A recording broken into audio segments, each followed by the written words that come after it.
Thank you. Thank you for coming. I know that it's summertime and it's warm out there, and I promise you, you'll have a good time if you just give it a chance. Usually, it takes me about an hour and a half to go through all the items that you have in front of you, and we usually leave the last 30 minutes for questions. We try not to make questions specific to your building. You're allowed to ask a general question, and we'll try to answer it for you. Be mindful, we have a speaker up front that's open, and everything that's being said in this room is being recorded, and it will be put on our community website, Channel 591. So please don't say anything that you're not going to be happy with. We're going to be starting with, everybody knows Kelly Jensen, he's our recording secretary. Jerry Satowski, Vice President, Patricia Caputo, Vice President, Stuart Richland, Vice President, and our Treasurer, Joanne Robinson, and our Property Manager, Donald Foster, and the check-in lady, as usual, Ruth Treese, the editor of our paper. So these are your people from UCO that are here to help me do a little presentation to you about what UCO does, what our responsibilities are, and what each association's responsibility is. Evidently, there's a little misconception that UCO's responsible for everything. Take that out of your mind. We're not responsible for everything. Okay, everybody should have an agenda. Okay, if you look at the very first part of it says, what the major contracts does UCO oversee? Security, transportation, roads, cable, insurance. Why do we do that? Because every association signed what's called the bilateral agreement. That was signed many, many years ago. Every association falls under that. In that agreement, you have signed that UCO will represent you during the administering of those contracts. Most people don't know that. They say part of that is also investigations. We have not pursued that. Some associations are doing their own investigations, some are using Seacrest. Anybody that wants a copy of the bilateral agreement of your building may contact Donald at ucomaintenance@gmail.com, and he will be able to email you a copy of the contract that shows your obligation of your building that you gave us to help you with. What does the UCO office do? We don't drink coffee and eat cake every day, okay? We do investigations, we do barcodes, we do gate passes, we notarize paperwork for you, we oversee the UCO website, we have a paper which gets put out once a month. At one point, UCO Reporter had about 20 people that worked on the UCO Reporter over the years. Right now, it's down to one person, that wonderful little lady in the corner. She makes sure that that paper comes out. She deserves a round of applause, but she does see it. She does ask for help every once in a while. She asks for people to proofread some of the items that come in. She does appreciate if you have anything that you would like to put in the paper. Send it to her, and if it fit for the paper, I'm sure she'll put it in there. We do the investigations, okay? We have paperwork for investigations, whether it's a unit, a transfer of property, or a rental. That application needs to be picked up. It's given to whoever. Is that?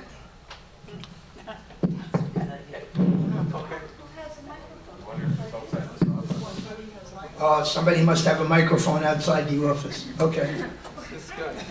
Okay. Well, there's only one microphone over here, and there's 3 up here. Okay. The investigation process is very simple. You get the application as a building, as an officer, or one of the officers of the building. You check it out.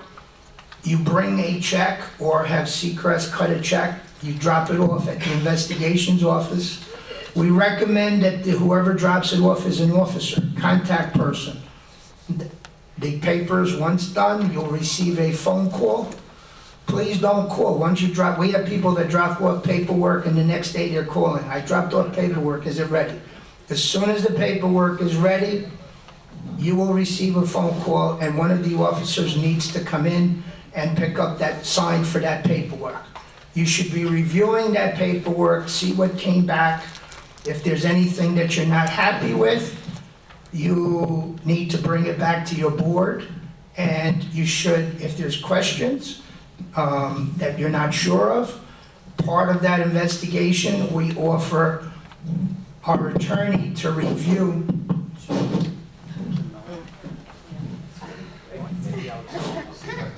Yeah, there must be somebody in the office. Okay. If you have a legal question.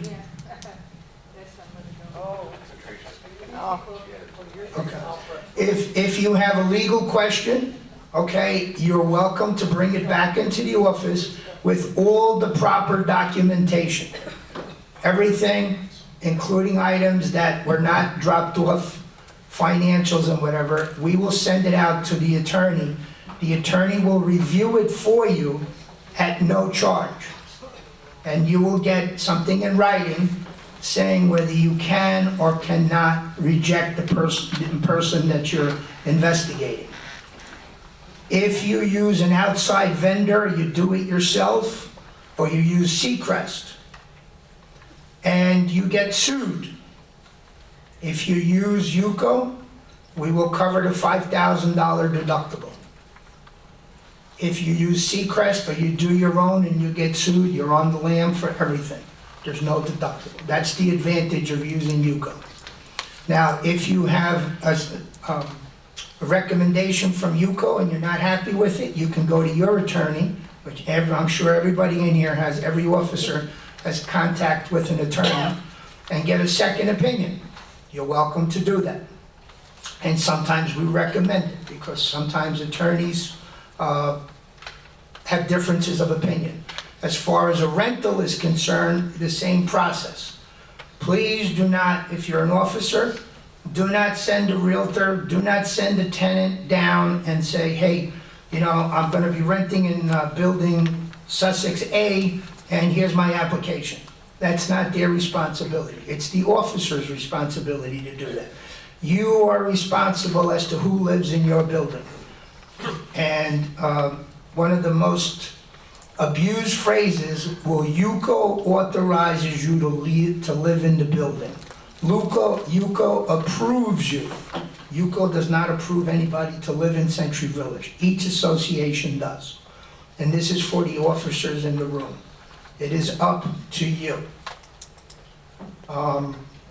I know that there's some people that think that we approve everybody. We don't approve everybody. It is up to the associations. Now, there's been some changes. Pre-COVID, if you had a renter and the renter needed an extension of his lease, you came into the UCO office, we gave you a blank form, you filled it out, and you gave it to the tenant. That has stopped because, one, the associations are not following through. There's a misabuse of the system.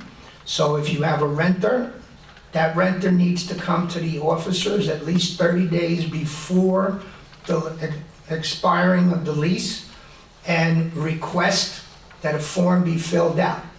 Once you have the lease, if you're one of the officers, you're welcome to come to UCO. We will type one up for you. If UCO is closed, you're welcome to come to the ID office in here, and the ID office will print it up for you. They will no longer accept a handwritten form at the ID office. Also, a rental application does not need to be notarized. The only thing that needs to be notarized is when you have a transfer of property. If you have a deed transfer, that needs to be notarized. If you are an occupant, everybody knows the difference between a renter and an occupant, right? No. Okay. An occupant is someone who's not on the deed and who's not on a lease. Could be an aide, could be a child that's brought in to help the parent along. He becomes the building gives him an approval to come in. So there's no deed with his name on it, there's no lease with his name on there. You take last year's form, bring that to the officers, and the officers will come in and get it typed up with a new occupancy form. That's what goes to the ID office, and that's what gives you the right to live in the building. Should you have, one of the newest things that we're coming up with is the landlord says, I have a tenant that's not paying. I want you to evict them. And who do they call? Donald. Get him out. That's not our job. If you have a tenant who is bad, it is up to the board to notify that unit owner, the owner, at least 4 months out, 120 days out, that you will not be renewing that person's lease, and it's up to the owner to notify the tenant to find a new place to live, and hopefully he's got 3 months to find out, okay? Also, a new thing that's been starting, unit owners are calling UCO and they're saying, well, I have a guy in my building that hasn't paid, he's not paying me rent, he's a bad person, so keep him out of Century Village. Guess what? We can't do that. We're not allowed to keep anybody out if they have a driver's license, if they have a mail, or if they have a mail being delivered there, or they have a key to the apartment. Okay, we cannot keep them out. So you are in charge as to who lives in your building. If you have a person that you don't want there, it is up to you to keep them out. If there are extenuating circumstances, you're welcome to contact any one of the vice presidents or Donald if you need our security help, but we cannot keep somebody out because he's not paying his rent. That's not our job. I covered why do you want to use UCO? I explained to do your investigations, okay? The other thing, we do not keep any copies of paperwork that you drop off. That's a new thing. Well, you know, we did an investigation for us 2 years ago. I need a copy of those documents. Well, we don't keep it. It's up to you to maintain those documents. To make things easier, we've divided the village into 4 quadrants. Each quadrant is covered by a vice president. You have 3 of them sitting up here now, okay? If you don't know who your quadrant VP is, you're welcome to stop by the UCO office and we'll give you, or you can call, and we'll tell you who your quadrant VP is. Do they have all the answers? No. But if they don't have an answer, they will get back to you and they will help you out. Please remember that we are not attorneys. We're not there to give you legal advice. The only legal advice that we're going to give you is you need to hire an attorney. Every association should have an attorney. I know that I'm speaking in general because I know we have unit owners, we have renters, we have everybody in here. So, but I'm giving you as much information as I can. Each vice president will help you or guide you. Some of the items that people are coming into asking vice presidents to help out is your management company's responsibility. Like, how do I get a letter to demand somebody that's not paying? The first person you should be contacting is your management company. The management company is your first line of defense. Call them up, unit number 101. I'm looking at a financial statement and they're behind 4 months. Okay? That's the first letter. And then after that, you need to go to your attorney to follow up if the situation does not. Don't come to UCO and say, how do I get this unit owner to pay? Because that's what we're going to tell you. We're not attorneys. It's up to you. And the last item that you have here, we're not allowed to give you legal advice. We're advisory at best. And everybody up here has got years of experience running buildings, 2, 3, 4-story buildings, and we rely on our experience and our knowledge to help you out with what you need to do. Yes? I just had one other thing to ask. So I think there's another role of UCO, and that's property not owned by an association or WPRF. I think UCO has some role in maintaining that as well. Is that true or not? Well, we maintain the Canals roads. and roads, yeah. Right. Besides, we oversee the contracts, but the perimeter roads are covered by UCO. We do the repairs. You know, every month, Donald's fills a bunch of potholes or replaces broken signs, or we maintain that to the best of our ability. If you see something, if you have a pothole, if you have a piece of road that's collapsing, ucomaintenance@gmail.com. Send a picture, let Donald know, and we'll go out there and we'll try to get it fixed as fast as we possibly can. We don't do one-on-one basis. Usually Donald accumulates work so that the people are in here for a couple of days, unless it's something major. Okay. Why do you want to use a management company? I know that lately there's a movement that says, well, we can manage ourselves. You know, we can handle everything. Why should we be paying $1,200, $1,300 a month for a management company? Well, management company knows the proper procedure for an annual meeting. Every association should have an annual meeting, whether you have a change of officers or not. Paperwork needs to be sent out, and you're going to find out why very shortly. That annual meeting every unit owner needs to receive it when they're having it. They need a second letter going out on who's going to be running for office. When you have your annual meeting, you need attendance sheets. Who came to the meeting, who was there, how things were voted on. If you're going for a change in bylaws, all of these records now need to be maintained on a regular basis. You can no longer fly by night. They'll be working with you on their annual budgets. Not everybody's an engineer, not everybody's an accountant, and a lot of people really don't understand how to do a budget. If you have a question, your management company is the first person that you go to. Contact your property manager.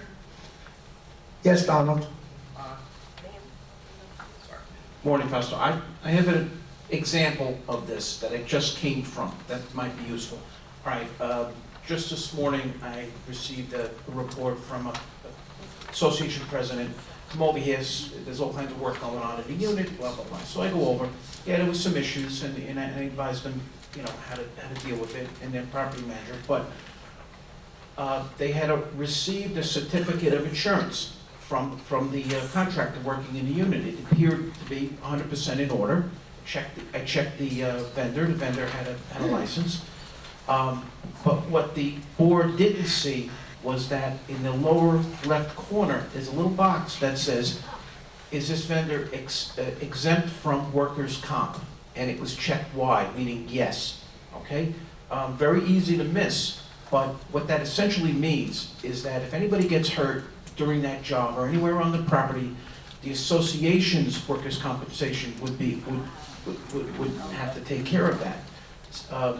Nobody expects you guys to look at that. That's your property manager's job. I would look at that instantly. Your Seacrest manager, Fester, they'll look at that instantly and spot it. Use your managers. Your managers just know what to look for. Okay, that's all I got. That's it, okay. If you're a self-managed building, and we do have some that do an adequate job, but they have to be, you have to constantly upgrade yourself and maintain your knowledge as to change in rules and regulations that are going on. Hopefully, for those of you that are officers, when we had the HOA or condo expos, I recommend that you go. There's been some changes to that also. Everybody knows that if you're elected to a board, you have 90 days to become certified as an officer. Years ago, they were good between 3 to 5 years, and as long as you remained on the board, you could stay on the board. New procedure starting next year, they're going to require a 2-hour update class of every officer. So you're no longer perpetuated the Pope of your building. You're gonna have to go and you're gonna have to upgrade your learning. Okay. Annual budgets. Work with the management company, sit down, review. If you have a treasurer, Patricia and I recently were invited to a building for their annual meeting. The people that were there were very nice people. Treasurer had not seen a financial statement in 9 years. He's not computer literate. The president was brand new. He really had no clue. The management company dropped off a package and left it hanging on his door. So there was no, he didn't know what to do with the package. Okay? Make sure that if you are an officer and you're gonna have an annual meeting, make sure that you contact your management company. If by some chance you call your management company and you can't get through to them or they're not responding, guess who? Your quadrant VP is the next person. And we will, as quadrant VPs, we'll try to help you out. And if that doesn't work, we will call Donald. Go ahead. Just want to add something about annual budget. And I'm targeting specifically 3- and 4-story buildings who will have to have a structural integrity reserve study done by 2026 and implemented by 2026. And it's going to involve a significant increase in your building's budget. So this is why it's very important, what Fausto said, that you work with Seacrest or whatever management company you have, and make sure that you're planning now for this, the funds that you will need. And again, I'm just talking about 3- and 4-story buildings, that this will have to be implemented by 2026, and it will be, there will be, I'm sure, a significant increase in your building's annual budget. Okay. All right. So, we're stressing annual budgets, and you will understand why. The days of living in Century Village for $250 a month are gone. They're gone, okay? And not because we're all on salaries and we're all getting paid, because we're still not getting paid, and we pay the same amount as every one of you. They should be in charge of your annual elections. There's a procedure that needs to be followed. Make sure, if you're a new officer or you're planning on going on the board, talk to the officers, talk to your management company, and say, okay, if I become an officer, what are my responsibilities? Because a lot of people say, no, well, I'm president, I don't do anything. Well, those days are gone. Now, part of the annual meeting, you must file on Sunbiz. Every association, we have 309 of them, is a Florida corporation. You must have an annual filing. Guess who does that? Your management company. They put it on Sunbiz. Who is your president, vice president, secretary, treasurer? They list it on there. Now, during the course of the year, the vice president dies, or moves, or sells their apartment and moves out. Who do you contact? Your management company, because that needs to be updated. That individual needs to be removed from Sunbiz, and if you have someone taking their place, needs to be done. We have unit owners, every once in a while we come across this, oh, the president moved out 3 years ago. Well, guess what? When you check, there has not been an update on Sunbiz for 3 or 4 years. Okay, and it's usually companies that are self-managed or trying to self-manage. It's your responsibility. There's a lot of work that goes into it. Use your management company, and if you have questions, come in and talk to your vice presidents. Part of the responsibility of the board, Sunbiz uses, Seacrest uses a form for your officers. UCO has its own form for your delegates. You're welcome to come in if you'd like. Everybody knows Eva, right? Vice President, WPRF. Good morning. Thank you for joining us. No problem. You're welcome here anytime. Okay.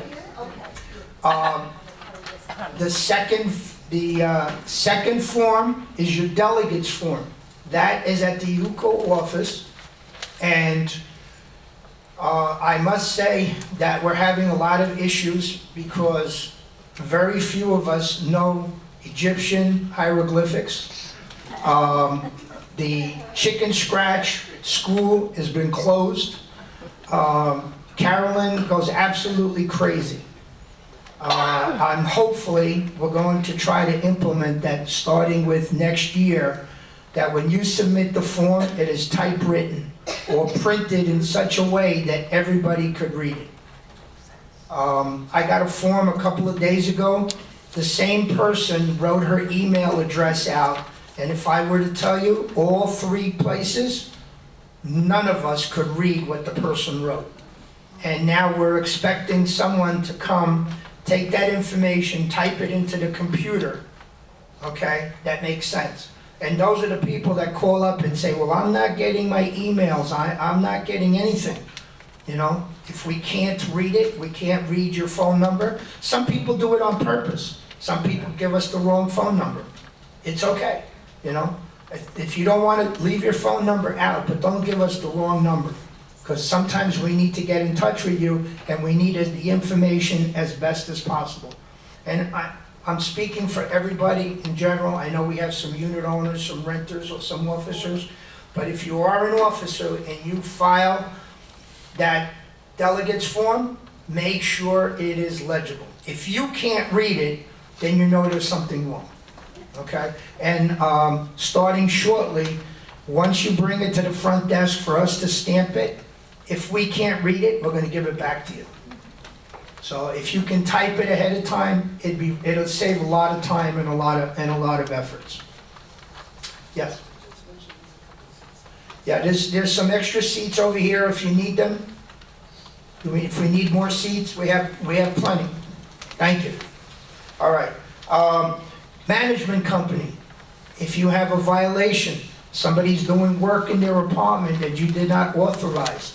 If you have someone that's not late in making payments, who's the first person you contact? Your management company. Ask them to write a demand letter. Ask them to say, listen, you know, you're 3 months into the arrears, please bring your account up. A lot of people are not doing that. And for those of you that are officers, I don't care what position, if you're a treasurer, a secretary, you need to read those monthly statements. You need to make sure that people are not months and months into the arrears. Occasionally, not very often, but we'll get somebody, oh, we've had a unit in our building that there's been no payments for 5 years. What do? Okay? You laugh, it happens. Now, to the best of my knowledge, even if you foreclose on a unit, I believe you're going to get 1 year's worth of your money back. The worst part is that every officer that lets that going on is putting an extra burden on every unit owner. Because I know all of you know there's a line in your budget that says bad debt. That bad debt gets divided by every single unit owner.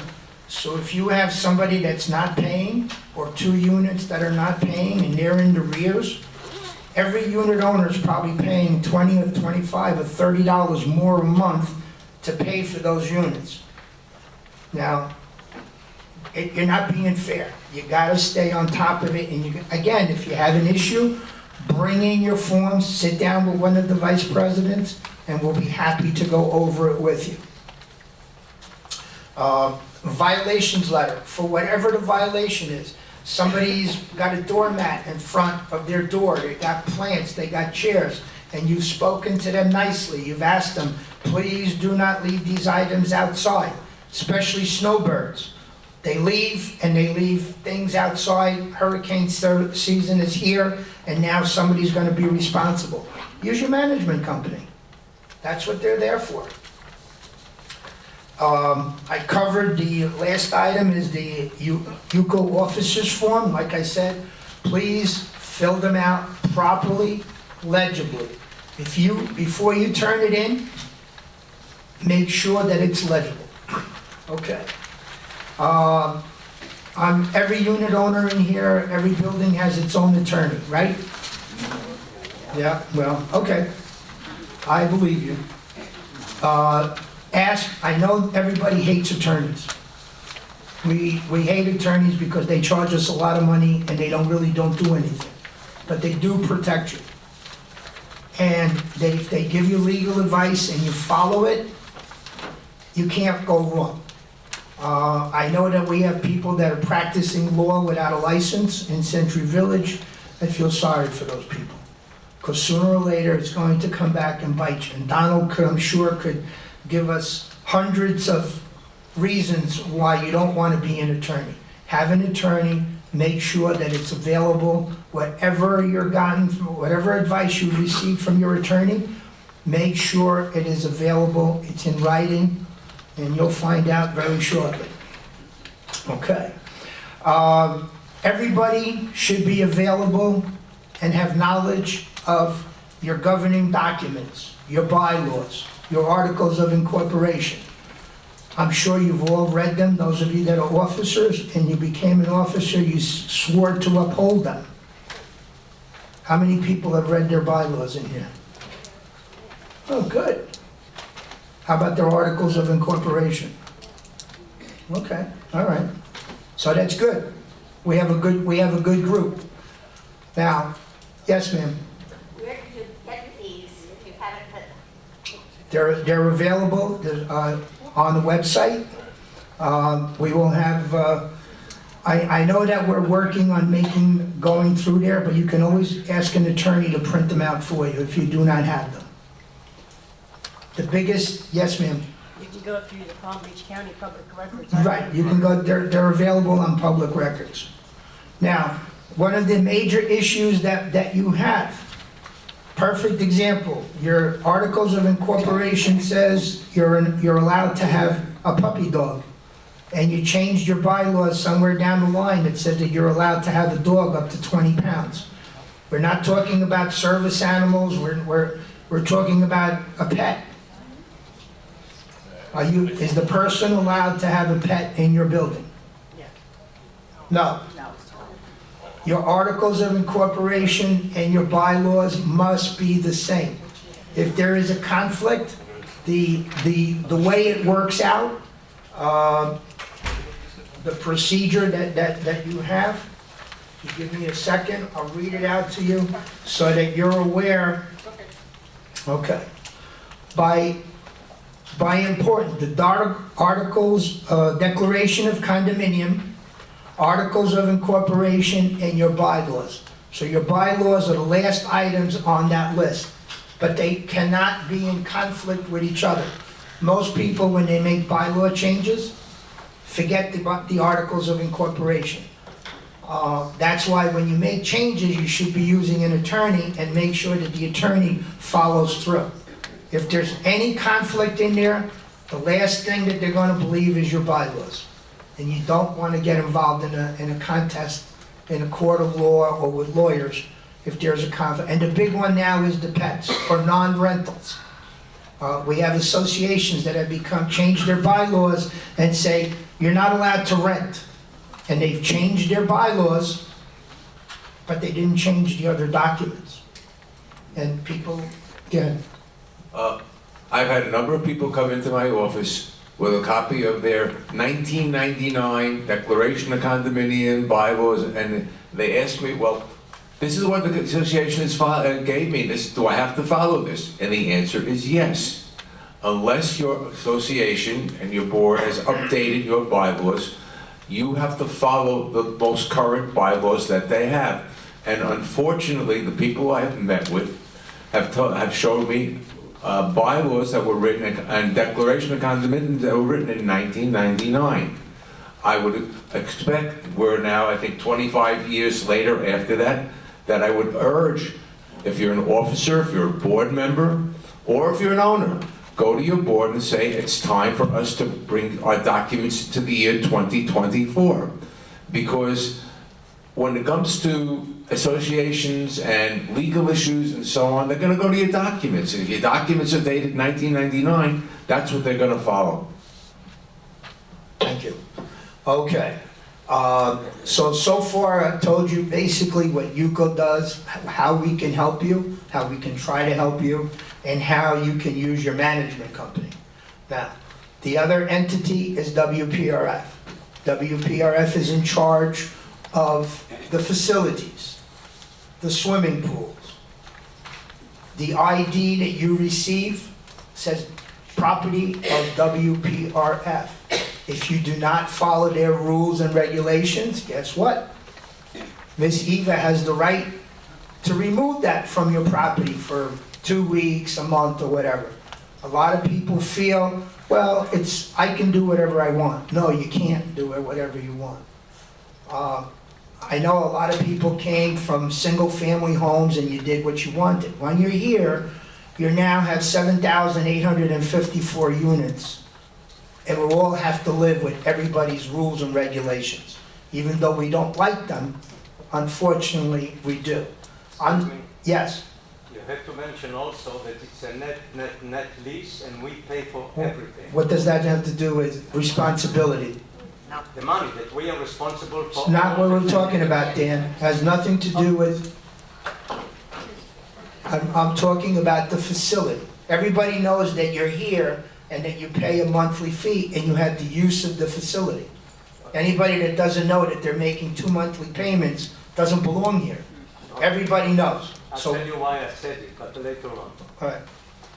Anyway, so WPRF has responsibilities, okay? Please follow their rules and procedures. If you go to the ID office and they ask for additional documentation, or if they tell you that what you're presenting is incomplete or not done correctly, don't argue with them.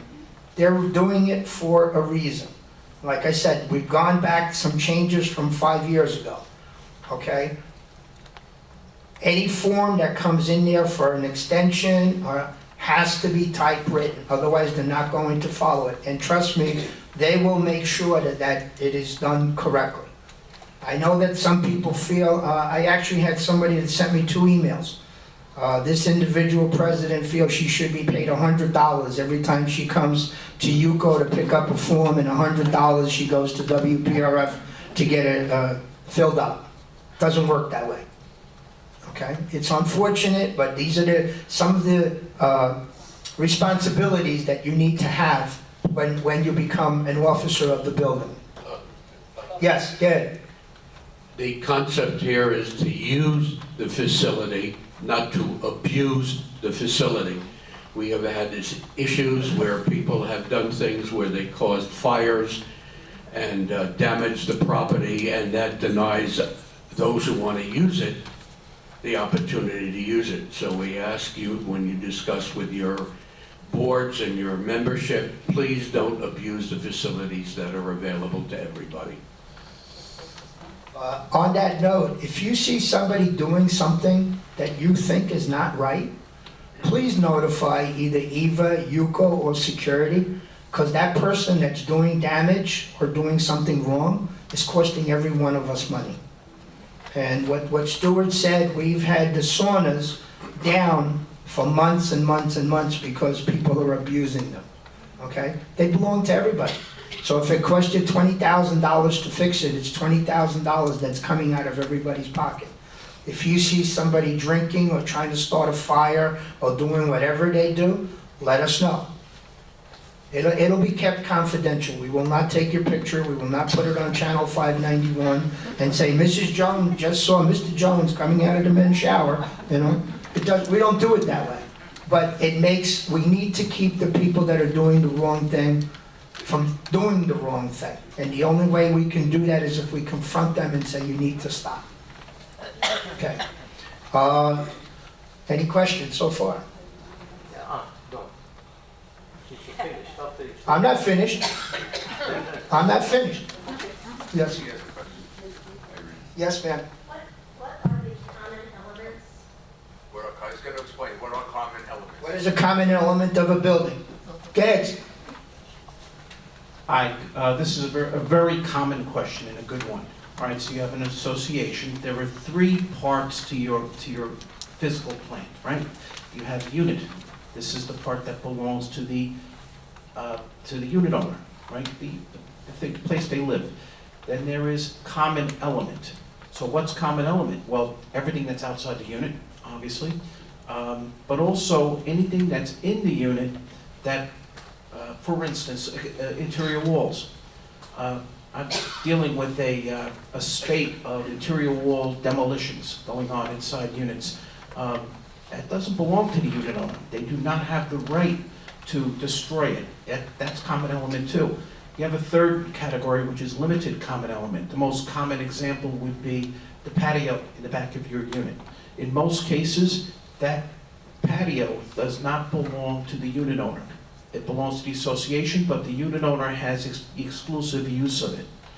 But the best way to, because there are a few buildings where that's not the case, just measure out your square footage, including the patio, and take a look on the property appraiser's website and see how much square footage you're paying taxes on.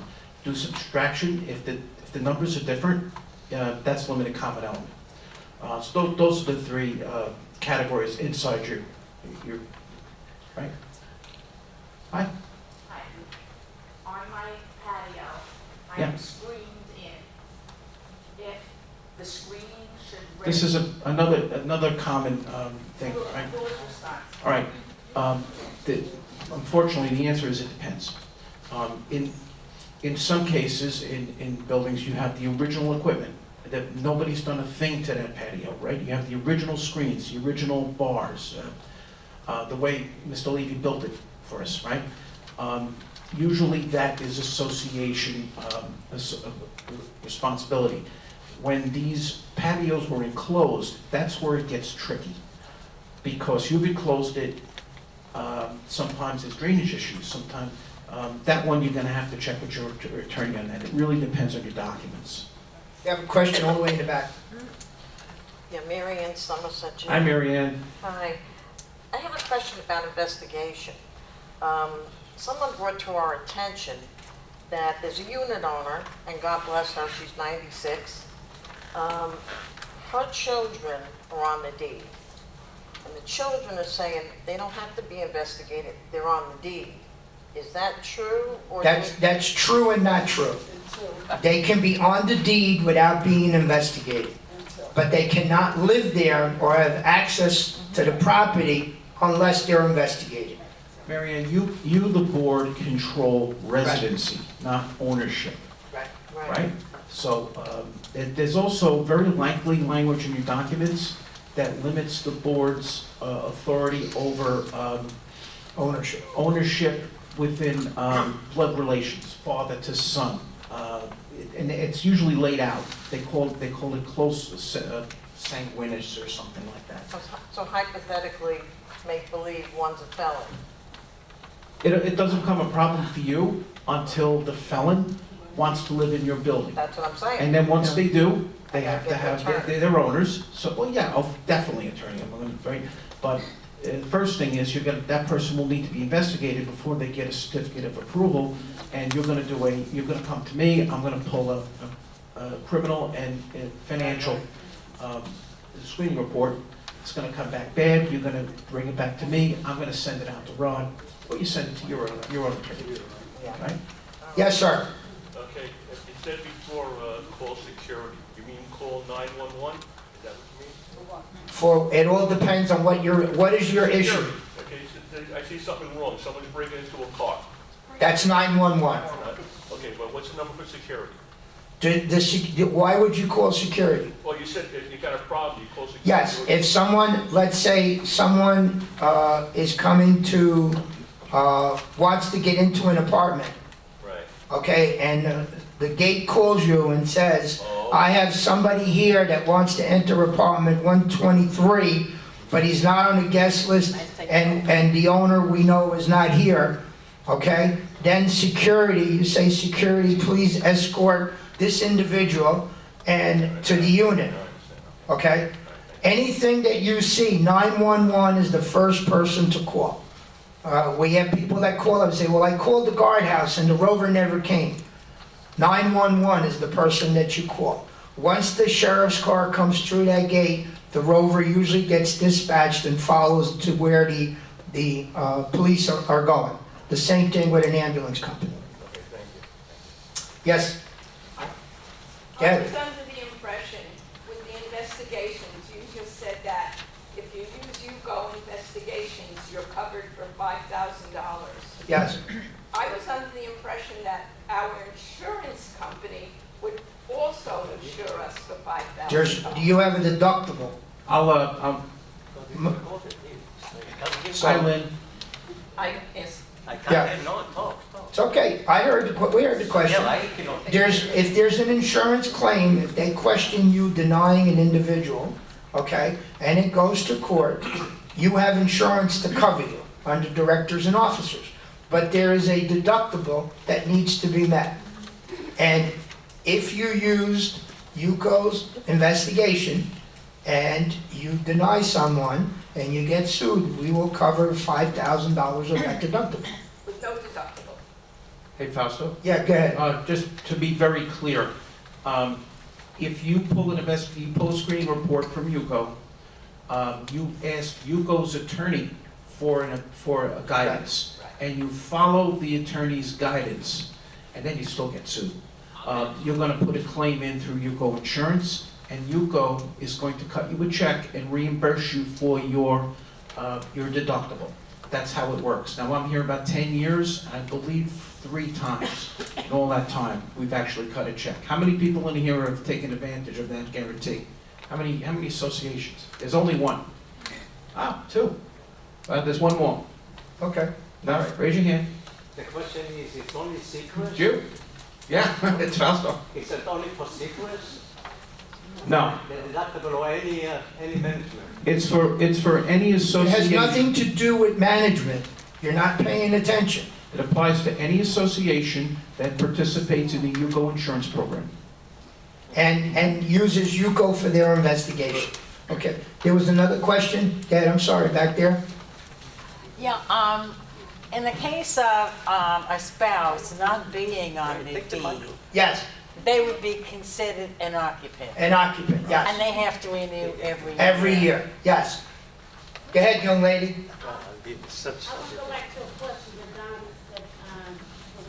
that Don, This tends to happen. Who's talking? Flo, good morning.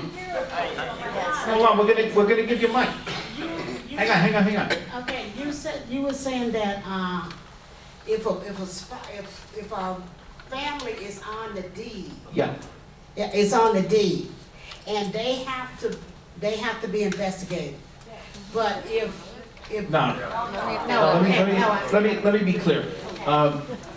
You, the board, control residency, all right, not ownership, okay? So, for instance, we're about to put my sister on my mother's deed, right? Because my dad passed away. We're not gonna have my sister investigated until such time as she's going to take up residency, if she takes up residency in Chattahoochee. At that point, we'll get my sister investigated as an owner, which is criminal and financial. But as far as, it's very common for people to put their children on the deed for estate planning reasons, right? This only comes into play if the people on the deed wish to reside in your building. Okay, like my son is on my deed, Sure.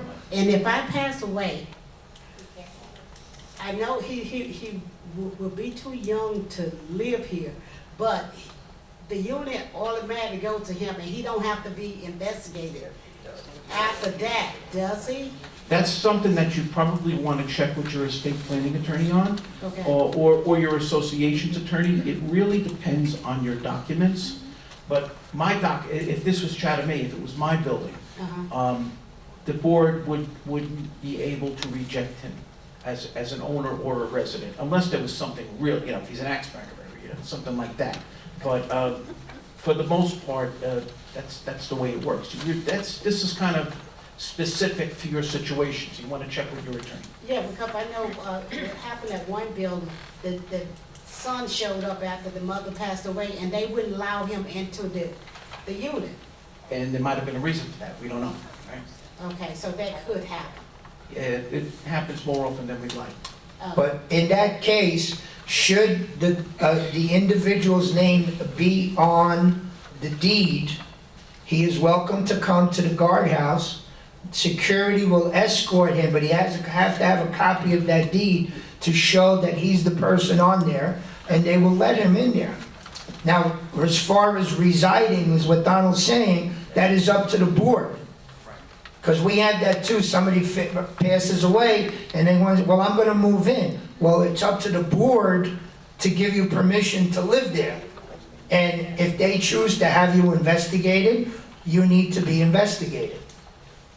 Okay? And some cases, we have kids that are 30 years old, and the association says, no, you gotta be 55 and older. That's what Donald's saying, but it depends on your documents and what you need to say.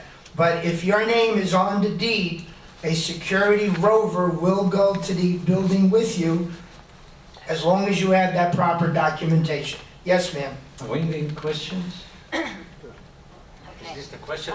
Yes. Because it's recorded, I can't hear. Thank you. Regarding the paperwork for the investigations, I just want to make sure I heard correctly. It has to be a board member who comes down and picks that up. Yes. Not a realtor. No realtor? Not the owner of the unit. No. So a realtor or the owner of the unit will be redirected to the board. To the board, yes. Because we have found that doesn't always happen. So what is the guarantee there? Because Well, if- realtors try to subvert. I can tell you that when they come to pick it up, that's why if you look on the envelope, it tells you who dropped it off. You also have to sign your name on the form, what your position is on the board, and your phone number. Okay, That's usually the person that gets called. okay. Okay, now, in some cases, if the president is in the hospital and another officer is not available, you can request that your management company come and pick it up. Oh, okay. But we will not give it to the renter, the new owner, or just anybody that's sitting on the board. Or, in some cases where the apartment that's being sold belongs to an individual that sits on the board. Okay. A different board member has to come and pick that paperwork up. Oh, okay. It will not be released to that individual. Okay. Yes, sir. Thank you. Ma'am. Okay, just a clarification. You had said a renter should go to UCO 30 days before. Could you tell? No, not a renter. But, No, the renter goes to the board. This is, I'm bringing it up because this is what happens. Yeah. People come and they say, well, my lease is up, I need a new extension. You don't come to UCO, you go to the board members. The board members are the ones that need a copy of your lease or your rental extension, whatever you have, okay? They will get it typed up, they will get it signed and sealed so that you can get a new ID from Eva's office. yeah, I understood that, but accidentally you did say the renter. Sorry, just to correct. No, the renters, we will not go to the, we have, again, this is part of the problem that you have. UCO is not a rental agency. UCO does not do anything with rentals, and who stays in your building is the responsibility of your board. And trust me if I tell you, at least once a day, somebody comes and says, well, you gave me permission to live in my apartment. We don't. Got it. Okay? Right. And the reason why we recommend it, because a lot of people, Eva will attest to that, people show up, my lease expired yesterday, and they confiscated my ID, so I need a new ID. And now Eva has to go and give a temporary ID while the unit owner is contacted to give a new lease to the tenant. The tenant is put out of place, sometimes the officers are not available, especially now during the summer. So to make things easier, you need to follow through. If you have renters in your building, stay on top and let the renter know, listen, your ID is going to expire, contact your landlord. I need a copy of the lease. You've done your due diligence. Yes, ma'am. Excuse me, for this matter, a second. Because, Eva Fetzel, thank you very much for helping exactly for the same thing that we talked a few days ago about the electronic. Get a No, I just wanted to. Yeah, I want to thank you again for helping in the case exactly what was talking now about the helping that they wanted the contract. The problem was he had it electronically on his telephone. Now this is a Section 8, he can hardly move, they wanted it printed. And I said, listen to... Whose responsibility is that, Dan? Wait, I'll tell you the story No, before. no story. Whose responsibility is it? The question is, There's no question. Who's the responsibility to get that to the officers of the building? the printed one, excuse me, okay, it's the association, It's okay? the renter's responsibility to make sure it gets to the association. We're not talking about responsibility, we're talking about printed or electronic. This is the question because it was a problem. They wouldn't give him a pass. Now the question. I agree. She's not entitled to a pass. He's not entitled to it. But It's if- up to the individual. I'm not debating this. It is up to the individual who's renting the apartment, Section 8 or regular, to bring the new lease to the landlord. Not their telephone, not their computer, a hard copy. Give it to the board Yeah, and that's say, it. I need a new certificate of approval. Why the hard copy? Why everything today is done electronically? He's in New York and this guy is here. That's not our problem. That's the problem of the board president saying, okay, send it to me, I'll print it out and I'll give it to your tenant. If you want to make you responsible for that, that's all fine, well and good.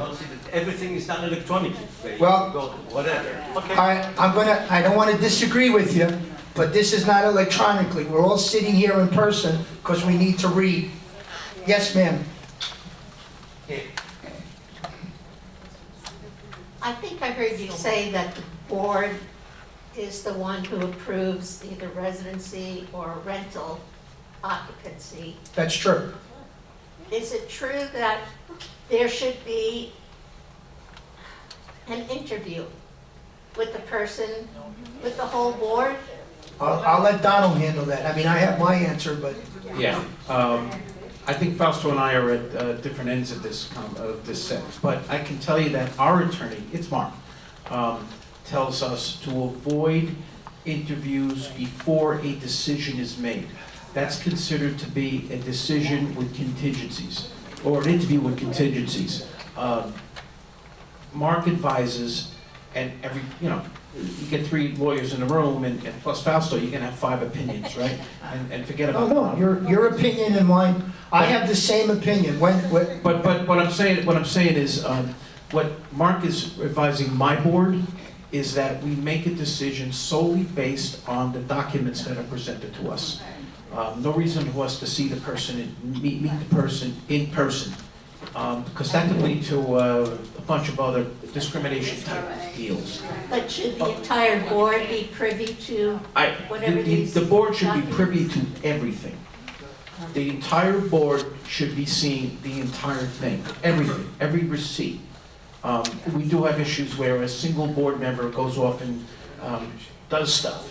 And then I get calls from another board member saying, well, what's going on? What do I know? You guys have to communicate. You do that by having regular board meetings. Notice board meetings with agendas and minutes. Okay, Donald, we basically do the same thing. However, once we approve the person, Yeah. we do have an interview and there's a reason. Totally cool. The rules and the regulations, and if, Welcome to the building. welcome to the. Here are our rules. Right. That's a No, totally. we do interview them. Right. No, we ask them if they have pets, because a lot of people Sure. don't put it on the application, and some of them do. We're not a pet-friendly building, however, there is a very sensitive issue there, because you really can't turn down people who have animals who are emotional Sure. or. And So after we're this very board makes a careful. decision, acceptance is done, Right. absolutely, you should be meeting with these people. So, Because they need to know how to fit in with the community, and that's Yeah, how well, you a do lot it. of buildings don't tell them where to go, how Sure. to get the ID, don't throw your garbage out if it's bulk on a Monday, do it on a Thursday. And you wonder why our phones light up. But it's important for people to know that, and that's why I'm bringing it out. So- Whoever comes into your building, make sure they know where to go, the rules and regulations. People say, I didn't know I couldn't put my garbage out for bulk on a Monday or Tuesday, it goes out on a Thursday. for But if Friday you've night. already approved them, Okay. and they What does that have to do say, with? well, listen. and then what, you Listen, revoke it? but this is what you do. No, you're not listening. You cannot base your interview and Correct. say, I'm going to approve this individual. Correct. What we do, Mr. Jones, I just want to welcome you to our building. After the Okay? fact. You've been approved but we would like to have a conversation with you, let you know what our rules, what our regulations are, what day you have. It's a meet and greet. Right. You can't say, well, we're gonna, depending on how you act with the rest of the officers, we're going to approve you. You can't do that. No, that I Okay? understand. And that's what Donald was referring to, the lawyer says, and people do that.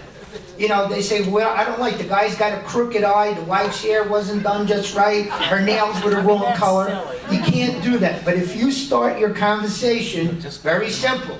Mr. Jones, thank you, you're welcome to our building, we're going to tell you our rules and regulations. There's nothing wrong with that. There was a question in the back, Yeah, also. and then I'll go to you, man. Yeah.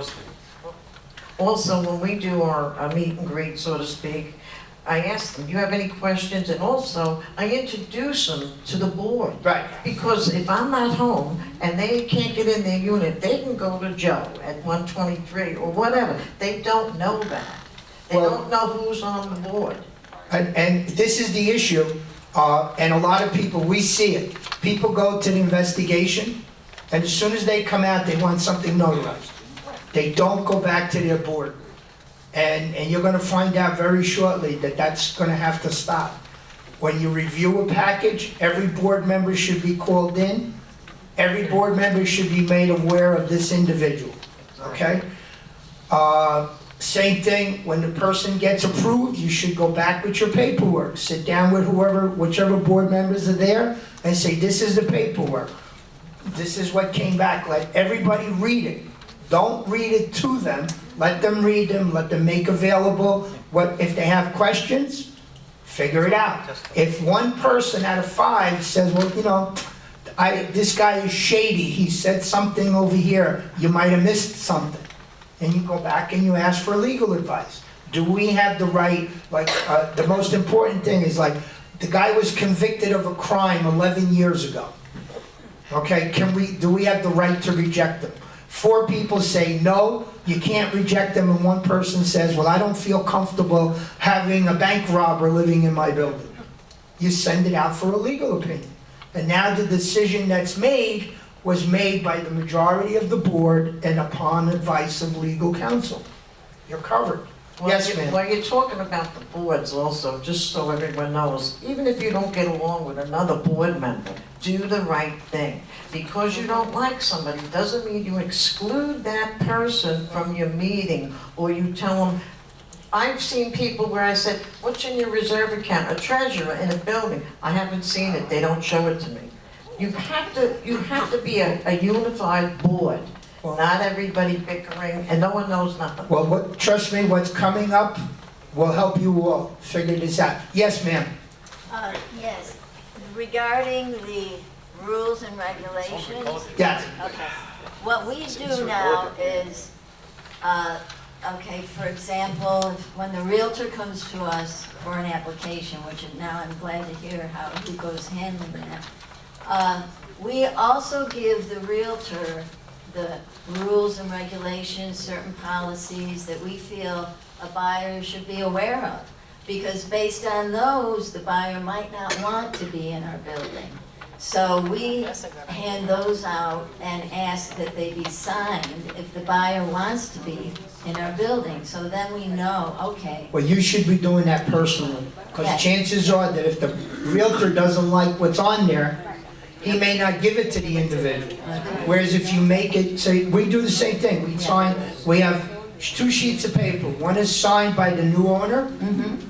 We keep one, and he keeps one. We put it in his file. So we tell him, you're not allowed to do concrete work in your apartment unless we're notified and we have receipts that received a certificate of insurance and a building permit, okay? We're not gonna let you do this. And if the guy does it, we go back and we now have a legal right to send a letter saying, listen, you're breaking what you've been told. Right, Okay. okay, thank you. Yes. Just 2 observations about the topic that we're talking about. A couple came to look at a unit in my building a year or so ago, and I was standing there listening to them comment, and this was a second floor unit, and there was a tree on the outside blocking their view. The first thing they said was, well, we buy the unit and we're gonna chop the tree down. I looked at them and I said, the penalty is over $5,000 and then you're required to put additional trees in Century Village. They looked at me and said, okay, we're gonna look someplace else. The other thing I would like to mention is there is a reality that you're gonna have to deal with, because it won't be the first time that you're talking to a prospective owner and they smile and they tell you how wonderful it is and what they're going to do, and they're going to obey all the rules, and then the reality hits when they move in and they begin to do the things that you told them they could not do, and that's when you have to deal with it, and that's when you have a problem. So no matter how hard you try, no matter how you look for any telltale clues that this person may not be honest with you, you're going to have a problem, and that's where the lawyer comes in, and that's why you have to do your due diligence. And even with that, it may not work out. Donald, you have somebody back there? Yeah, in reference to giving the documents to the Realtor. As you said, we have a paper that one signs that they got the documents, and you keep one, they get one. But the Realtor is the buyer's representative. They are signing. How do we get around that? The issue becomes your contact person is the owner of the unit. And whatever transpires, if the renter does something wrong, then you contact the unit owner that the renter is doing something wrong. And the letter with the form that we're talking about is a unit owner being aware. For example, you have a property changes hands and you're a non-rental building. So you inform that unit owner in writing, these are our rules. We have garbage pickup this day, and we're a non-rental building. Now the guy turns around and says, I have a renter for my apartment, but we notified you you're not allowed to rent. Do you understand what we're saying? Mm-hmm. Okay. So you're saying then, we have to go beyond the Realtor and contact the you should have no contact with the Realtor. But they're all they're doing is dropping off paperwork to you. They're messenger boys. That's all they are. Fausto, if you remember, Mark Friedman, who represents many of your associations, did an article in the Yuko Reporter. I repeated it in my report. He basically said, you board members shouldn't even be talking to realtors. You have no business with realtors. Your business is with the prospective owner and the prospective seller, the buyer and the seller. We caught a lot of heat from that. Guess from who? From the real estate agents. So I mean, I could only tell you what your lawyer is telling you. Can I just ask one more thing? Why is it that Tennyson does never sign? He don't sign his report. It's like because he works for Yuko, not yeah, he's Yuko's just so everybody understands. Rod Tennyson is Yuko's association counsel for many years. The opinions that you get are from Yuko's attorney. So that's the reason his name is not at the bottom, and that's at his request. I thought Tennyson is Yuko's attorney. He is Yuko's attorney. He's not your attorney. He's not your association's attorney. So, and this is the way Rod wants it. So I'm sure there's some legal and contract stuff there that's way above my pay grade. Okay. Yes.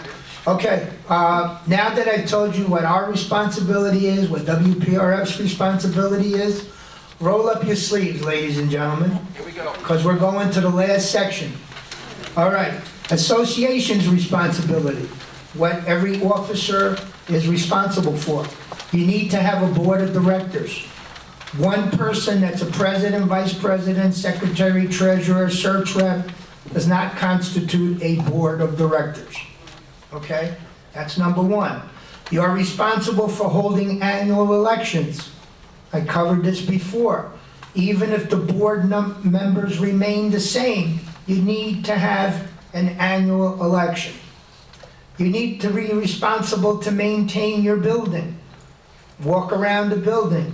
If you have a management company and you see something, there's usually come around on a quarterly basis, but you see something that doesn't look right, Call for your property manager. I want to walk around the building. I see a soffit. I see a hole up there.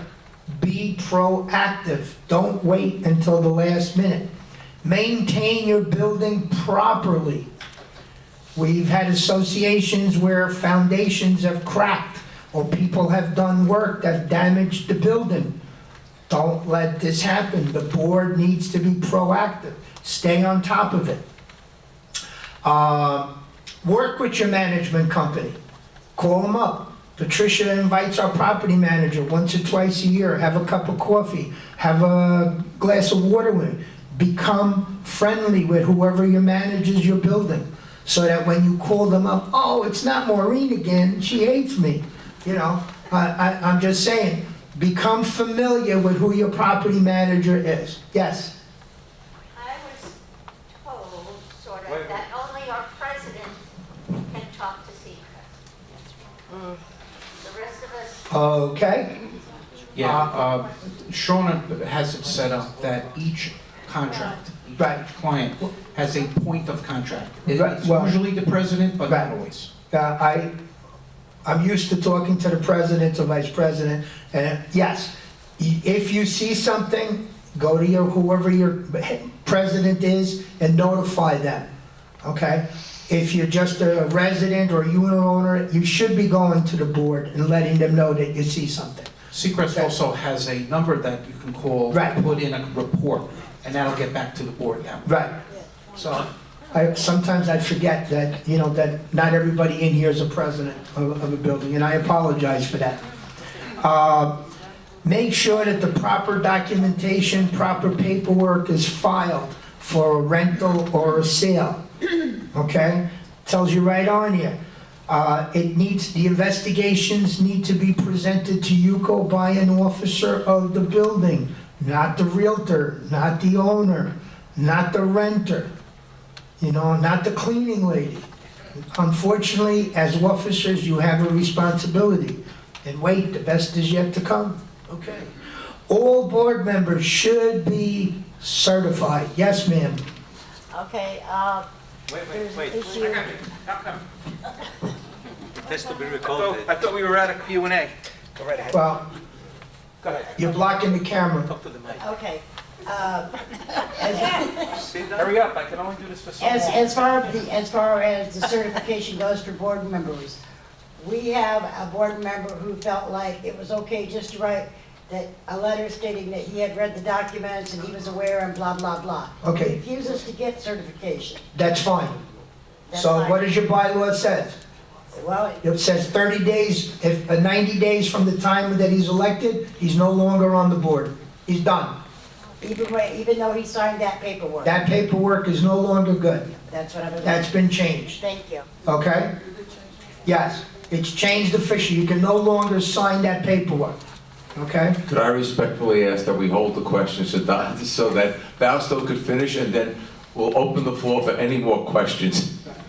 You know, I try to keep it as informal as possible, and I know to sit in a chair for 2 hours is kind of long, and, no, I know, but, okay.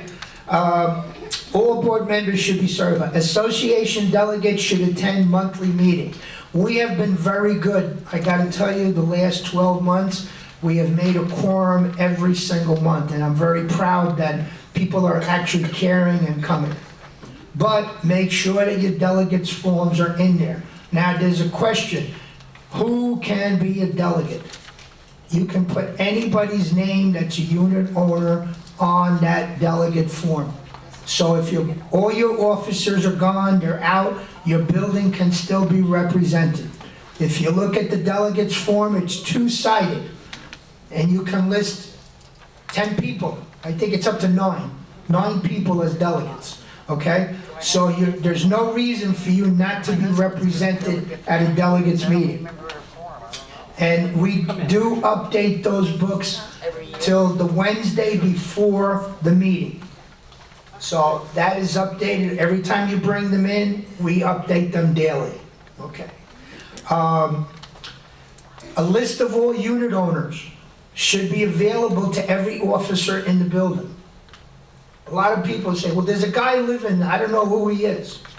Well, if you're an officer, you should know who lives in your building. The other thing that, very common, the seal, corporate seal, leaves the state, leaves the country. Corporate seal should be available at all times. I believe the statute says it's not to be more than 40 miles from here. So if the president or the secretary says, well, I'm going to bring it to Canada and I'll bring it back, he can't do that. Okay? And trust me when I tell you, they do that. You can get another corporate seal or through Amazon. So if the seal is in Canada and you need one, go on Amazon. It's very easy. You can fill, all the things that you need for the seal. Just fill it in on Amazon, and within a day or 2 or 3, you get a seal that you will have in hand in your condo. Should it happen that it's lost, or I've heard like someone went into a nursing home and somebody cleaned the apartment and it's no longer found. What do? Just order a new seal. It's not a papal document. It's like I said, you can go to Amazon, you can go to Staples, Office Depot, and you can get one within a short period of time. New owners, new renters. We have newcomers packages. We have a meeting once a year. Hopefully, we're going to do it twice a year. Either when they come to UCO or when they go to the ID office and they're new, they're offered a package which is updated, every 6 months even, more or less? Yes. With documentation. It gives them a copy of rules, regulations, what UCO does, what WPRF does. Make sure that that's available, that they know that they can get that. Make sure that you want to get 1 or 2, keep them in your apartment. When a new person comes in, hand it to them. There's a lot of information in there. And like I said, we used to update it once every couple of years. Now we do it several times a year. Inform that we have community channels. For years, 590, 591, and 592 were dormant. They are no longer dormant thanks to Joanne. Joanne took over the communications on there. That information, we put stuff on there for UCO, for residents of Century Village, for WPRF if there's an emergency. We just had a perfect scenario a couple of days ago. We found a dog. A puppy was lost someplace. It was up on the website within a matter of a couple of hours that a dog was found. So make yourself available even for you as unit owners or renters. Go to 590, 591, and 592. Almost everything that we do is on that website, on those community channels. We have the website that's available, and once a month you have the UCO Reporter, which also is full of information. Every one of the vice presidents has something nice to say to you. Read it. There's a lot of information over there. The community website is, again, Joanne put that together. The old website was David's blog. We've changed it. This is now property of UCO. If you have any information, put it on there. It is monitored. Please keep the comments clean, and we will answer them. The website is www.unitedcivic.org. Okay. All right. Should there be work done on your building, what do we need? We need a building permit. We need a copy of insurance papers listing the individual unit owner and the building as additional insured. No work should be done without that. Especially if you're on the ground floor, not too bad, but if you're on the 2nd or 3rd floor and a pipe breaks or somebody doesn't do a proper weld, the damage done to your building could be expensive.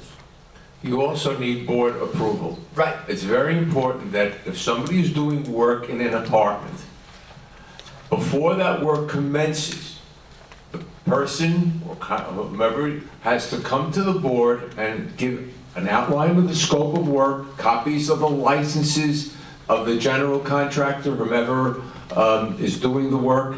if you read Donald's weekly information blog, and that's what I'll, report, you'll notice that there are apartments where ceilings have been buckled, interior walls have been removed.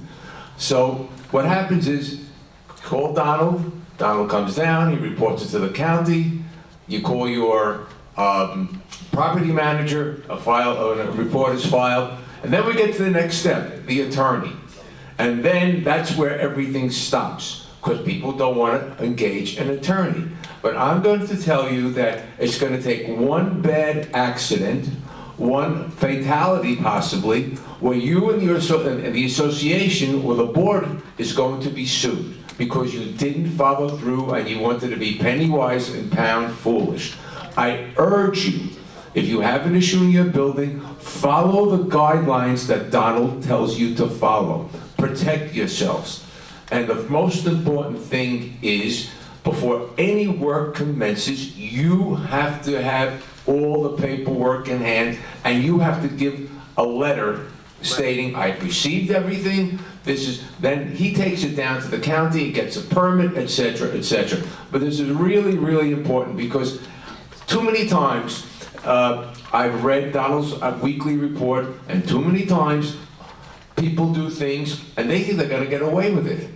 And it's time that we stop these illegal construction issues that, God forbid, one day is going to lead to a very bad injury or a fatality. The word common element was thrown around before. If it's a common element of the building and you wish to remove it, alter it, you need approval of every single unit owner in your building. So think about that.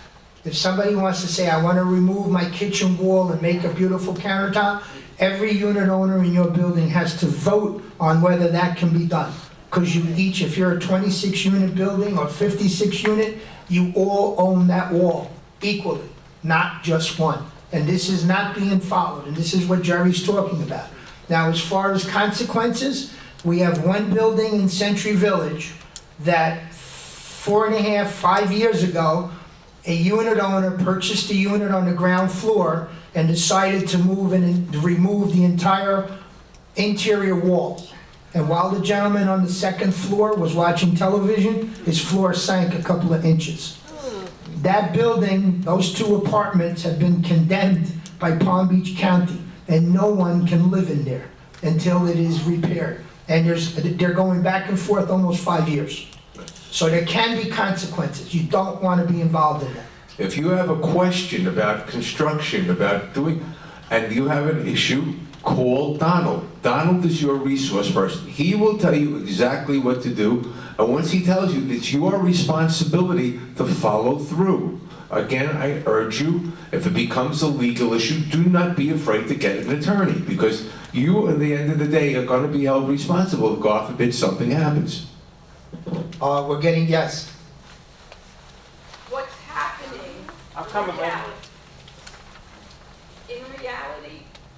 in reality, what is happening is they will get approval from the board for, let's say, windows or something. And then they do everything else. That's right. And it's time for you to stop it. Well, you don't know, because It's your job to know. Well, they will not let you in the apartment. okay. I have called Donald, I have called John Gigliotti. They say if they don't let you in the apartment, there's nothing you can do. I go on the website on Palm Beach County to see the status of permits and whatever. It's very difficult to understand. and I think Lynn, maybe- your documents give you, the board, authority to enter or effect entry into a unit for purposes of inspection with adequate notice. You can bust yourself in there if they refuse to let you in. You are the board. This isn't a single-family home, but I wouldn't recommend you do it unless you have an attorney's guidance. This is someone's home, so you got to be careful. But it's in your documents because you and I have gone through them. My other question is, can you explain the Palm Beach County website? It says pass, complete, inspections. Right. Now, if it says complete, That means inspections were done already. Yes. Okay. You could also drop it down and look at the inspection history. Right, I know. So if you look that it was inspected, I would assume that the county has come down, gone into the apartment, and okayed it. I don't think that's happening. I would be skeptical that the county would record an inspection that did not actually happen. They have insurance too. Look, I just told Lynn, every one of us, our documents have language that give us, the board, the right to enter any unit for purposes of inspection with proper notice. In the old days, when I was a child here at Century Village, boards did periodic inspections for no reason at all. They did them quarterly, they did them twice a year, drove my grandmother up a wall. She didn't want strangers poking around the house. But the boards did it. And this is the reason. They would get in there and see what's going on. You got a canary bird, you got a snake, you put in an extra sink. They looked in closets. They were. Well, nobody's doing that anymore. But listen, if you were to follow, if you go down the list, and 3 items from the top, it says, explain what a common element of the building is. If you have a new unit owner, and you explain to him, you have him sign a paper, say, listen, we've explained to you what a common element of the building, and you have a copy that he signed and dated, and then he proceeds to get a permit for windows and takes out all the interior walls, you bring that to your attorney, and now you have, say, listen, you were informed that you're not supposed to do this. A lot of board members are not doing it. And we are working, Donald and I are working on and Jerry too, to try to prevent some of these things from happening. But we need the boards to step up to the plate. Because if we do all the work, it's in your building. So you need to be able to, whatever it takes, whether it's me going to an attorney, suing, whatever you have to do. Yes, ma'am. We have probably 4 or 5 people in our building who refuse to give us keys into their apartment. No problem. And so we have, sent a letter to them that Right. in the case of some emergency, if we have to break a window or something, Right. it's on you. It's in your bylaws. Yes, but if we wanted to inspect something, or I think Don mentioned if there's like unusual noise or. Right. Emergency. Yeah. Yeah. Oh, okay, so that It's an would be emergency. considered an emergency. Yeah. What constitutes an emergency? This is what they taught me in camp school, fire, flood, or blood. All right? Be careful going into the Because I need another few minutes, and then we'll open it up to questions. Okay. So explain to a new unit owner or a renter what a common element of the building is. That's very important. If it's an owner, make sure you get it in writing, make sure he signs for it. Now, the next 2 things are going to upset everybody in this room, okay? Signed into law in 2021 is called the Corporate Transparency Act. They're now enforcing it by January 1st, 2024. 2025, so you got 6 months to file your Corporate Transparency Act. We thought it was a legal thing, it turns out to be more of an accounting thing. It's a form that needs to be filled out. It's requiring the officers of your building to give them their ID, and it's done electronically. Okay? It is your responsibility to make sure that gets done, and I know you've all read up on it and you all know about it, but just This is not Sunbiz, this is a federal form. right. This is not Sunbiz. It's available on the Treasury Department's website. Okay? And it's called the Corporate Transparency Act, and it says community associations to report, disclose certain information to the Department of the Treasury and Finance relevant to beneficial of the ownership of corporations. A person who willfully violates BOI reporting requirements may be subject to a civil penalty of up to $500 per day, and that person may also be subject to criminal penalties of up to 2 years in jail. So if you are a board member, president, vice president, secretary, treasurer, go on the website, see what needs to be done. And UCO is working to try to get who is capable of doing this. So far, it seems to be an accounting issue. Seacrest and Pruitt are not going to do it. We are still working on trying to find some people that are willing to do it. As soon as we have some of that, Donald will put it in his report to help you through it. But be aware of it, that every corporation in the United States, including ours, needs to be filed. Now, the last item, people, we have no bylaws. I don't know where my paperwork is. I don't know this. By 2026, or let's put it this way, by December 31st of 2025, every association that has more than 25 units in it must have a website, a computer website. On that website must be all your articles of incorporation, all the minutes of your meetings, any elections, any permits, anything pertaining to your building, including financials, must be listed on that website and must be available to every single unit owner.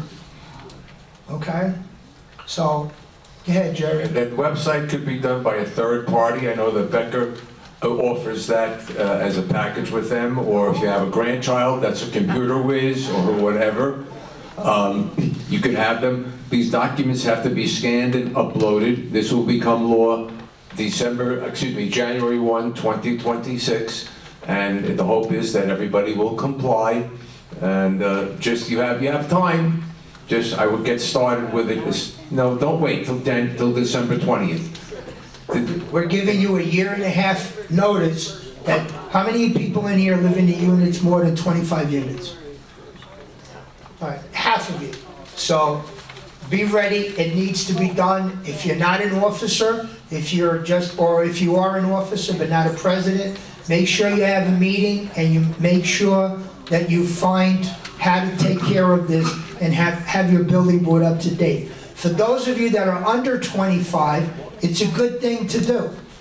Because how many people come in? Oh, by the way, the new statute states that if you are the president of a building and a new owner comes in, let's say is the realtor, so when we need a copy of your bylaws, and you say, well, we don't have them, we have to, if you want them, I'll get you a copy, but you gotta pay. Guess what? You can't do that anymore.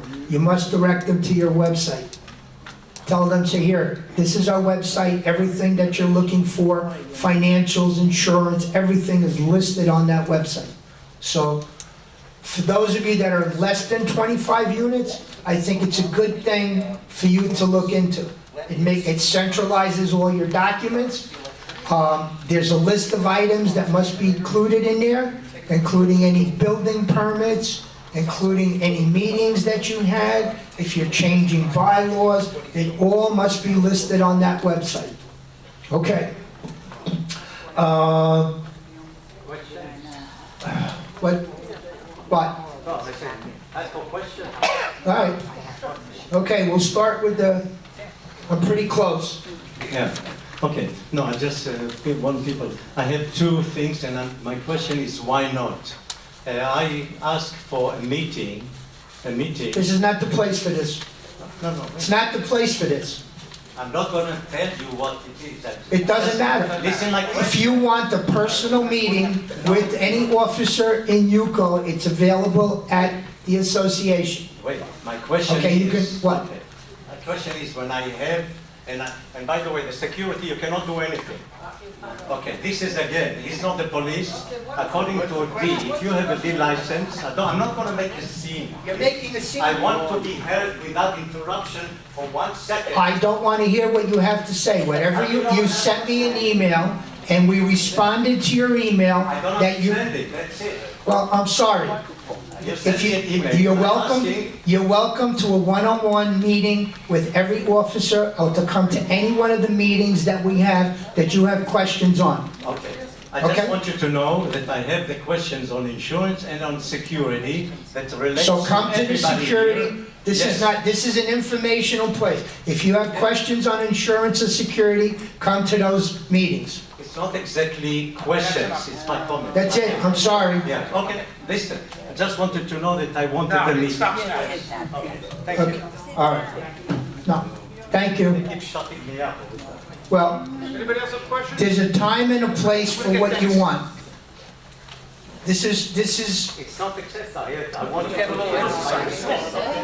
okay. I got Dennis here. All right, go ahead, Dennis. Yeah, you were talking about, I have the keys for all our apartments, we have a small building. Every time we have an exterminator come in, I go into the apartment with them. That way you do have the rights to go in, because he's not doing anything, you're letting him in to inspect your building. I think that would be the easiest way, because they come out once a month anyway. I just want to compliment what you just said, Dennis. I have two things in my building. I have an ICE form in case of an emergency. Who do I call?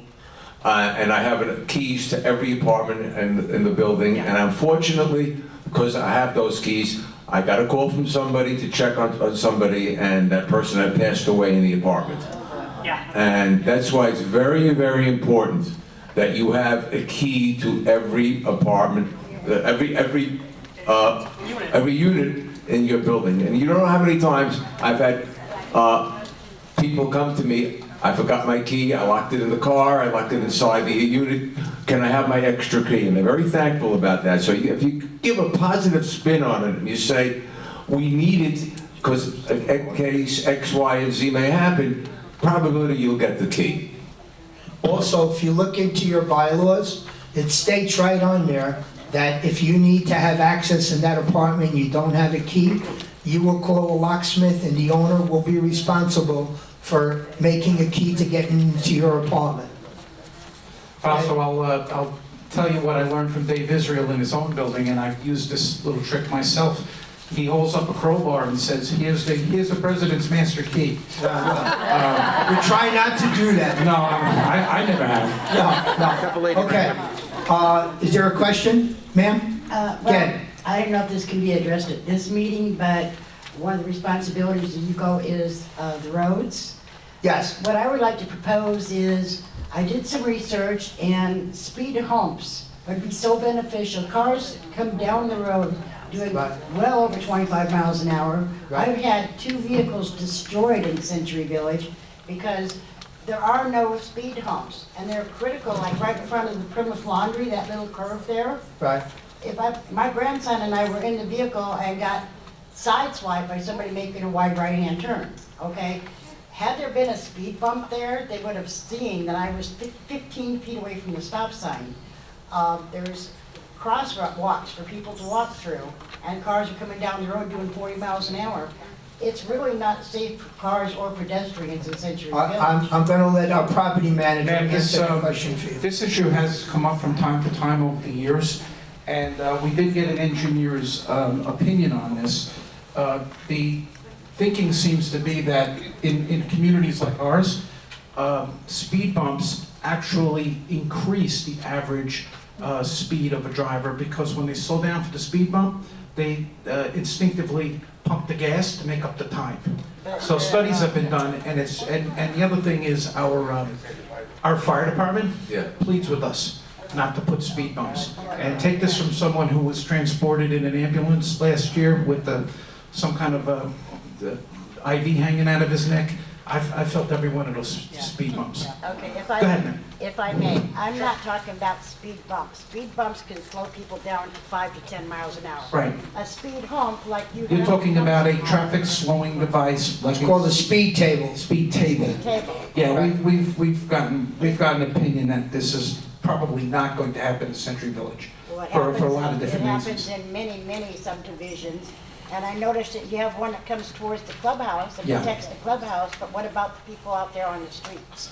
Yuko doesn't maintain the clubhouse property, so I wouldn't be able to answer that question for you, but it's very unlikely that there'll be any kind of speed humps, bumps, or jumps on Yuko property. It's very likely not going to happen.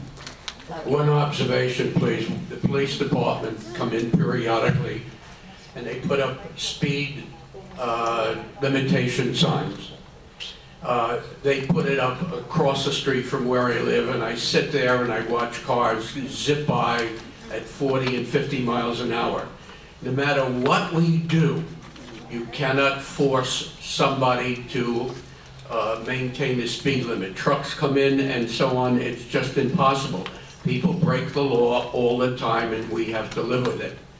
There is one other thing that we had not talked about. If you had not been at the delegate assembly in the last meeting, it was agreed upon that we would put up electronic signs in 2 places in Century Village. This is in addition to our website, and this is where you would get information on a constant basis. It will be illuminated, it will be changed, it'll be short, easy to read. It's the same thing as you would see on the roads when it says right-hand lane blocked or something like that. This is what we decided to do in order to ensure that you get as much information as timely as possible. Yes, ma'am. I was told by our board president, never go into anyone's unit. Like even if you're going around with the boatman or whatever, they said never go in, just never step inside. Well, I personally recommend that no single individual go in there. It should always be 2 board members. 2 board members should be, only for the simple reason that if something becomes missing, you know, if you went in by yourself, nobody else saw you. The bug man was doing his thing, you were doing. So I personally don't recommend anybody going in singly. It should always be 2 members of the board going in there to protect yourself and to protect your association. In my association, 2 board members go in, and if there's something that we're concerned about, before they go in, they call security, and then you have a security officer going in with them, so you have 3 people in that apartment, so that the owner couldn't, you know, doesn't say that something has been stolen because we don't.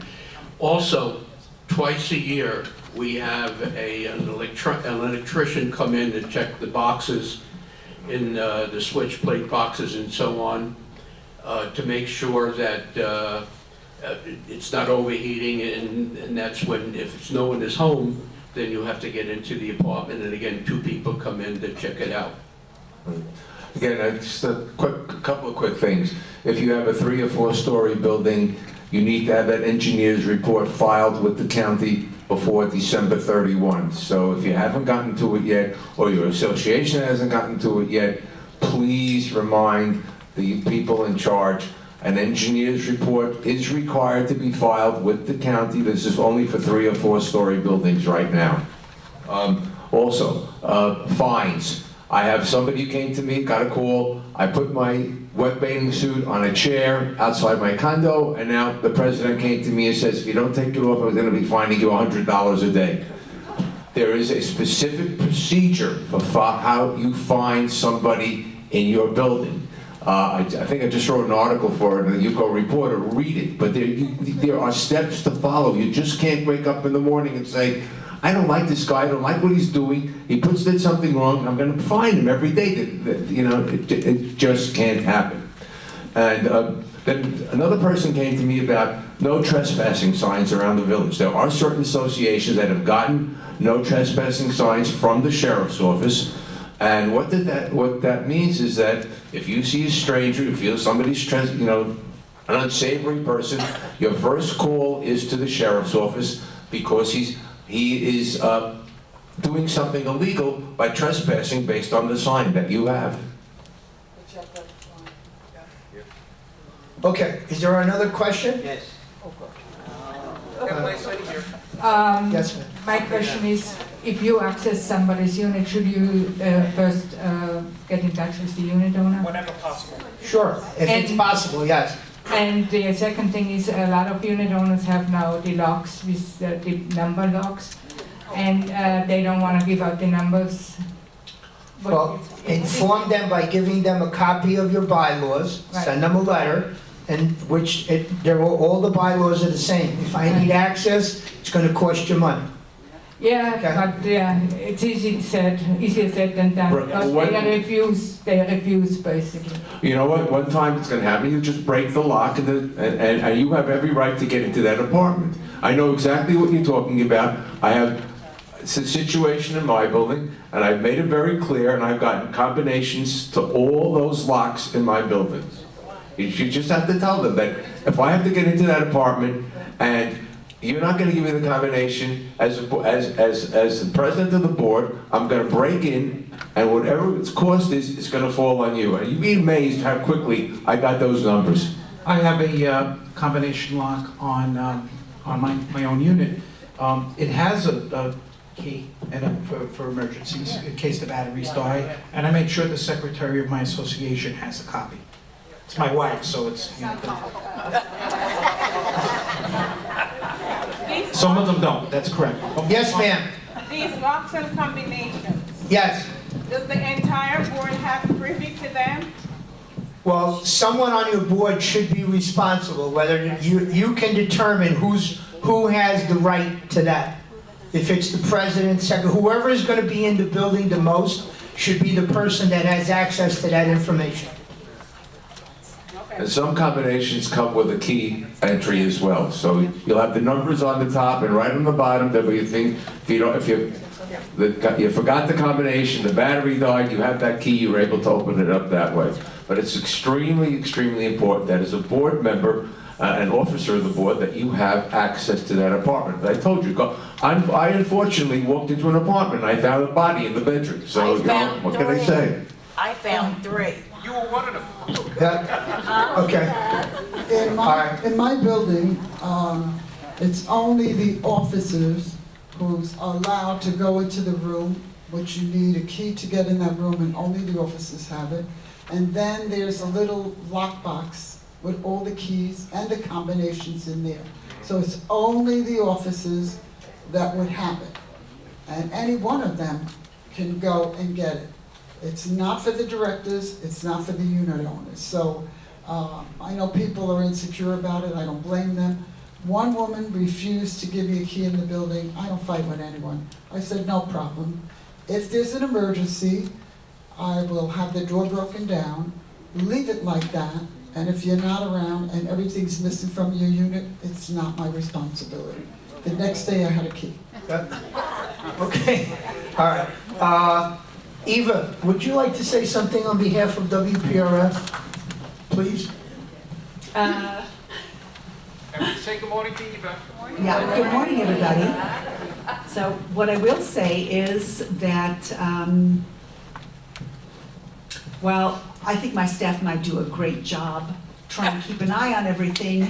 I'm going to say that all of you are my eyes and my ears. So if you see something, please say something to us, because that just means we're going to jump on something that not even that we missed it, but we walk around looking at things, you're the users. Right? So you're going to find something as you're using it that we might have missed. So don't ever think it's not our job or that you're bothering me. We need to know all of that. Went through a very confusing time here with the roof, a lot of yellow tape, caution tape. I cannot encourage you enough to follow those warnings. That's a warning, all right? It's a dangerous area. We have people ducking under. I had to send out at least 20 letters to people who were ducking under, over, doing things like that. So please help us with that. It's safety for you. And I don't know, I think that's about it. Anybody have any questions? Men's locker room, fantastic, beautiful, thank you very much. Oh, well, good, I'm glad. That really turned out to be quite the adventure, good. First time really happy there. Good, good.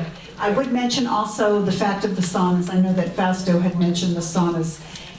So Women's was burned down because of a woman who placed a towel over the heating element to dry it. She was kind enough to notify security, but didn't stay for us to identify her. But the men's side, we now have an issue where we've got someone who's burning leaves. So we've reopened the men's sauna, but we're keeping a very close eye, and then this sauna will be replaced. We're going to be bringing it to the committee. Can we have one meeting, please? Thank you. So that we can replace the sauna and remove the elements where people can add water or beer or burn leaves. So please use the facilities safely. We have signs everywhere, nobody reads them, but we have signs everywhere, and it'll tell you what we expect from you. And by doing that, we're gonna have a much nicer, more pleasant relationship. Because as Fausto also mentioned, I can suspend someone's privileges for up to 30 days. It's a last resort, I don't like to go there. We'll have a conversation first, face to face, trying to get you to see it our way. But when you've got 14,000 people at the height of season, it's like herding a bunch of feral cats, not just cats, but feral cats. They all want to go in a different direction, and it's just not possible with this lifestyle. So anybody have a problem? My door's always open, so you can come by, we can discuss anything, okay? Thank you. Anybody have any questions? Okay. I don't have all the answers, and there's nobody sitting at this table that can tell you that we have all the answers. We'll give you as much information as we can. We've updated, the same presentation is given twice a month, once to the presidents of the building, and the second time it's done to anybody that wants to come in here and spend the time. I do appreciate you coming in and listening, and if you have any additional questions, come to the office, pick up the phone, stop in. This is a learning process for all of us. Yes, Stuart? I just have one other comment to make. There are some associations that have gas tanks for their grills. You cannot keep the gas tank next to your building or take it into your apartment. We've had problems, and Donald knows what we're talking about. It has to be 20 feet, Donald, away from the building. 40. Or 14 feet away from the building. 40 feet. And of course, we have the hurricanes may come in our direction, so you better make sure that it is put someplace where it will not break open and explode and so on. Another thing you might want to do is put a chain on the propane tank and chain it to something solid, because these things tend to grow legs. There are going to be new laws going into effect July 1st. I strongly suggest that you read the UCO Reporter. I'm sure Mark Friedman is going to go there, or go online. There are laws regarding documents, regarding board meetings, regarding access to the, minutes by owners, etc., etc. Go online and see, educate yourselves as to what changes are going to take place as of July 1, 2024.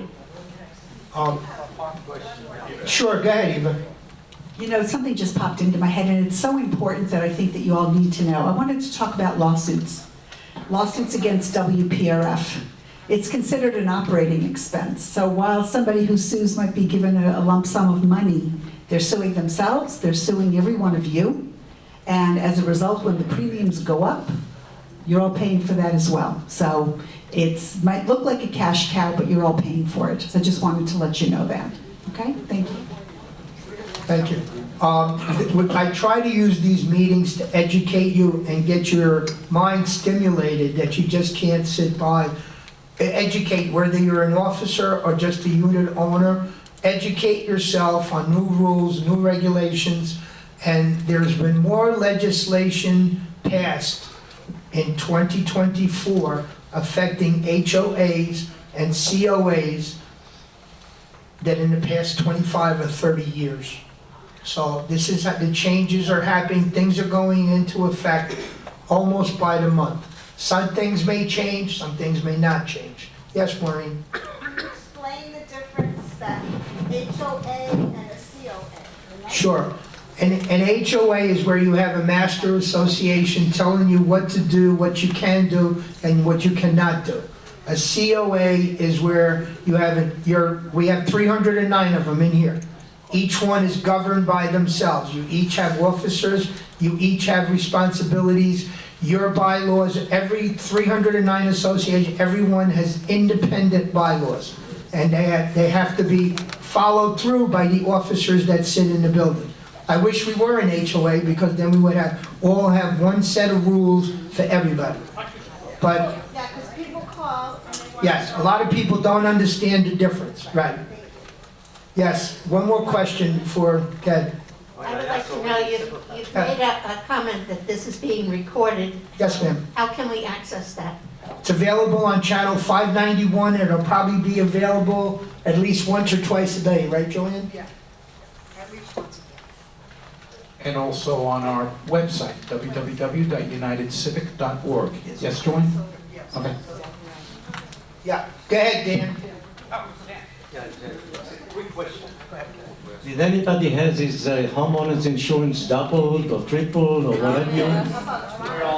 I want to tell you something. No, I have an experience here. Probably it's not here. So I want to tell you there's something that you can do about this thing. They increase, especially when you have the shutters. They have a problem with the inspectors that I solved it. I have it here, okay, to show you what can be done. Thank you. Anybody else? Okay. Yes, one more question. Real quick. Real quick. Going back to, somebody was at the pool yesterday, they saw something, they emailed me, what could I do about it? They were in the ladies' room and they said somebody that was homeless was using the bathroom to wash and change, and they were so dumbfounded they didn't do anything, and they wanted me to tell them what to do. Now, my first reaction would be is to call the security inside, because it's not an emergency. And then you just said before that you see something, call the police. So which should you do? Well, if it was inside the building, I think Eva would want to know first, right? Or should we dial 911? Well, I think we would try to handle it, so that's another thing, it's a good point. You know, UCO and WPIRF, we each have our own separate security contract. So to call UCO for something like that, UCO security, it would need to be my security that you would call if it happens on rec property. And if it came to us, we would automatically bounce it to the clubhouse She side. just wanted Right. to know what to do because they do come around and check your IDs occasionally too. Right. So she wasn't sure because they're new here. Yeah, give us a call, let security know, and I'll come out, we'll check it out. And please take this from someone who's made this boo-boo. Be careful with appearances. I thought someone was homeless, and it turned out that's just the way they like to look, and they live here. So, you know, it doesn't hurt to just call and let security take care of it. Right, and I don't encourage people to try to handle it themselves and approach anybody. You never know how someone's going to react, and so we never want to put somebody in a position of confrontation. Please call security. Thank you. Thank you very much for your time. Have a wonderful day. Enjoy your weekend. Hopefully everybody got something out of it.